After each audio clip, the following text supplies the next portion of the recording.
So we have one more problem to solve in our unit on stoichiometry, and you're going to be able to get way ahead of me on this one. The only new thing in this one is that we're going to deal with reactions in solution, and I've included the molarity there. I think all I'll have to do is remind you that molarity, or capital M for molar, is the same as moles per liter. And with that, I hope you're going to pause the video and solve the entire problem. Okay, I'm back. And if you didn't go away and do it then, I'm hoping that you stop frequently as I get going. Let me see what I've got going on here. Okay, lead 2 chromate is used as a pigment in paints and is commonly called chrome yellow. That's the part that's supposed to be interesting. What mass of chrome yellow is produced when 100 milliliters of 0.41 molar sodium chromate is mixed with 200 milliliters of 0.32 molar lead nitrate? All right, so I've got a couple of tools in my toolkit. I have good old dimensional analysis, but now we're getting higher level problems. And before we can just jump in dimensional analysis, we got to figure out what the central part of this problem is. What I see here, it's asking me to relate the amount of one substance, chrome yellow or lead 2 chromate, to the amount of other substances. So I know that this is a stoichiometry problem, and I will need to write a balanced chemical equation so that I can find the mole ratio. So let's write that equation now.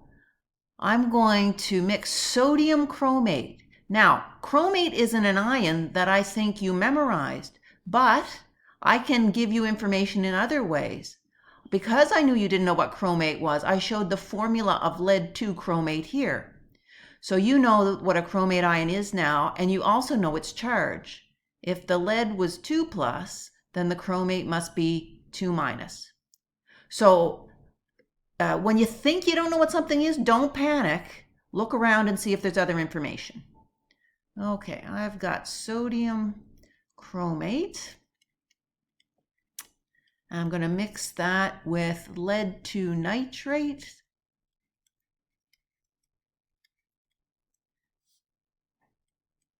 I know those are aqueous solutions because molarities are given. Now, how am I going to predict the products? What I see here is I'm mixing 2 solutions with ions in them. And the picture of the experiment shows me that I'm getting a precipitate formed. So this is a precipitation reaction, and I know that's an exchange reaction. I'm just going to swap the positive of one with the negative of the other,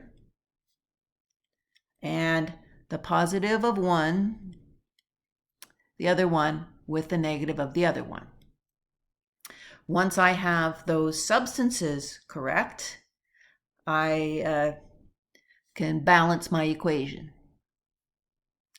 Now, which one is the solid? If you look in your table of solubility rules, you'll find that sodium salts are soluble and lead 2 chromate is not. So that's the precipitate that you see, the yellow precipitate, and we want to determine its mass. Just for fun, there's nothing wrong with that molecular equation. I think I'm going to solve the problem with the net ionic equation. Just for variety. I have a bias towards net ionic equations because they cut the clutter out and make things look simpler to me. But of course, both of these equations are true, and you can use whichever one you want. Okay, so I've got my balanced chemical equation for my stoichiometry problem, but this is more than just a stoichiometry problem. This problem gives me the amounts of both the sodium chromate and the lead nitrate. I've been given the amounts of 2 different starting materials, and that tells me that this is a limiting reagent problem. So the first thing I'm going to have to do is decide the limiting reagent. And if you haven't paused yet and done it, do yourself a favor. Please do it now. Pause the video. All right, I'm going to write myself just a few little words to organize my solution, keep me on track. I'm going to determine the limiting reagent. And what I'm going to do is see if I have enough of one reagent to completely use up the other. So The first thing I know that I have, let's go back and look at the question. I've got 100 milliliters of sodium chromate solution. Now, when I relate things in stoichiometry, I need the number of moles.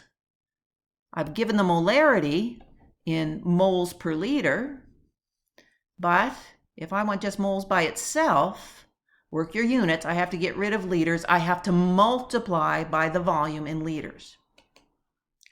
So I've got 0.4100 moles of sodium chromate, moles per liter, and I have 100 milliliters, which has to be in liters.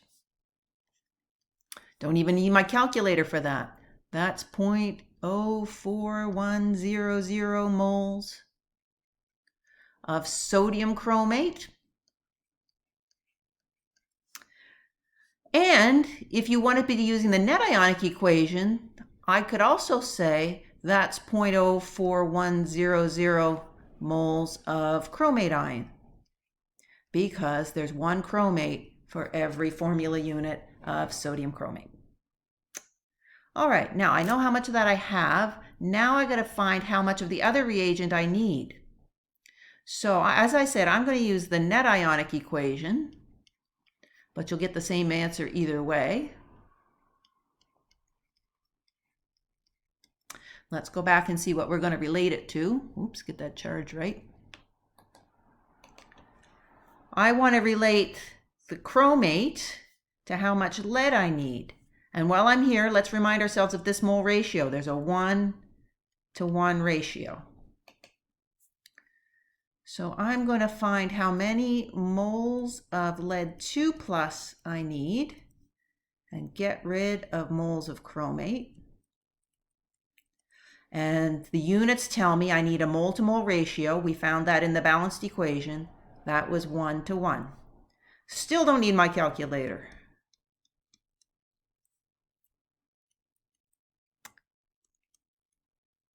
Now, did you have to formally multiply by the 1-to-1 ratio, as I did? No, but you do need to show me that you thought about the mole ratio, or I'll worry.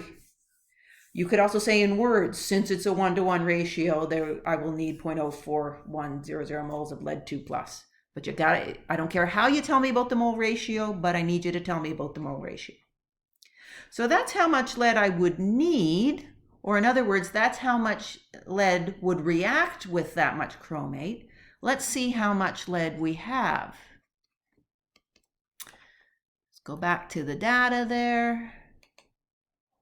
I have 200 milliliters of 0.32 molar lead nitrate. 0.3200 moles per liter of lead nitrate times 200 milliliters, 0.2 liters. Still don't need my calculator. Of course, you're allowed to use it, but I think it's going to slow you down relative to me. So that's how many moles of lead chromate. And since I'm using the net ionic equation, that's not lead chromate, sorry, it's lead nitrate.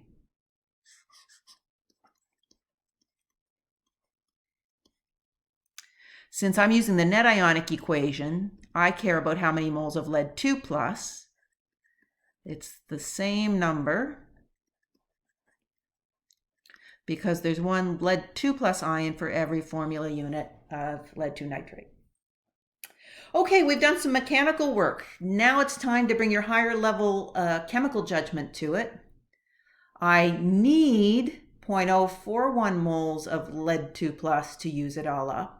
I have more than that. I have more than enough. The lead 2+ is in excess. So that means that the chromate is the limiting reagent. You might have tackled that another way. However you did, as long as you are confident, as I am, that chromate is the limiting reagent, you're good to go. All right, now that I know what the limiting reagent is, I can use it to find the yield of product. Let's go back and check that question again. What mass of chrome yellow is produced? All right. Now, the chrome yellow is the lead chromate. I see that in my net ionic equation that's nice and simple, it's again a 1-to-1 ratio with the chromate that is the limiting reagent. So I need to relate moles of chromate. Whoops. Just a little second there. Insert a new slide. And back to the slideshow. All right, let's keep going there.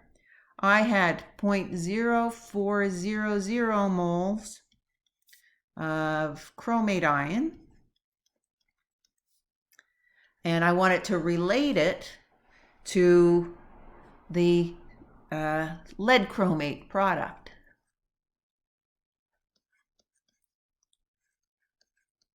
Remember, my cue that it was moles I needed to use comes from the fact that whenever I'm relating different substances, I have to relate the number of moles.